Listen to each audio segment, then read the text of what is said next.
ইসলামী, বাংলাদেশে জামাতে ইসলামী, বাংলাদেশে জামাতে ইসলামী।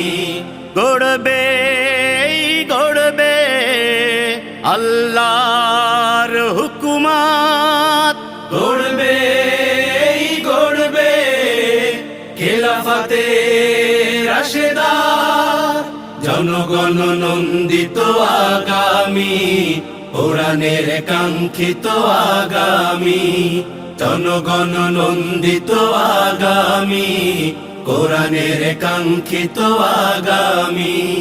বাংলাদেশে জামাতে ইসলামী, বাংলাদেশে জামাতে ইসলামী, বাংলাদেশে জামাতে ইসলামী, বাংলাদেশে জামাতে ইসলামী। নীলিমা নতুন কথা বলবে।